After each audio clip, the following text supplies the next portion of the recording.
વિપુલ પંચાલ.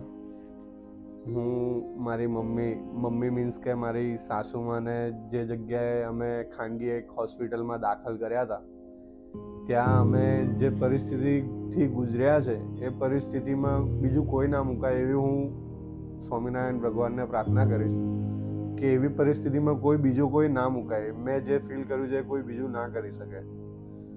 મને વિજયભાઈનો, વ્રજભાઈનો, જયભાઈનો ખૂબ ખૂબ આભારી છું કે મને એમનો ભગવાને મિલાપ કરાવડાયો, જેથી હું આ BAPS હોસ્પિટલમાં જોડાઈ શક્યો અને મારી મમ્મીને અહીંયા દાખલ કરી.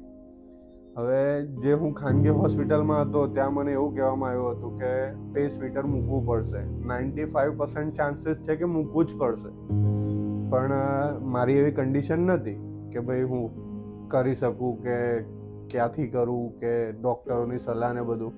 પણ પછી મારા સંપર્કમાં વિજયભાઈ, વ્રજભાઈ, પછી જયભાઈ ને અમુક ઓનલાઈન બી બધું રિસર્ચ કર્યું. એ પછી મને જે આમનો સંપર્ક મળ્યો ને અહીંયા હું આવ્યો, એ પછી અહીંયાથી ડૉક્ટરોનો જે સપોર્ટ મળ્યો, પ્લસ મને અહીંયા જે લોકોનો હાવભાવ, પ્લસ અહીંયા જે મને સુવિધાઓ મળી છે, જે મમ્મી મારી ત્યાં એકદમ કપડી કન્ડિશનમાં હતી, એ અહીંયા અત્યારે જાતે ચાલી શકે છે, જાતે ખાઈ શકે છે ને એટલું સારું એટમોસ્ફિયર અહીંયા છે કે મમ્મી એકદમ ખુશ, હેપી છે અહીંયા.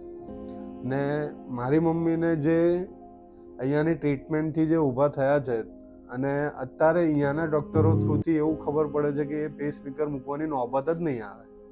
મારા મમ્મીને જે કુદરતે જે કન્ડિશનમાં આપી હતી એ જ કન્ડિશનમાં એમ સારી છે હમણાં. એમને કોઈ પેસમેકર કે કંઈ બીજું કશું મૂકવાની નોબત નહીં આવે.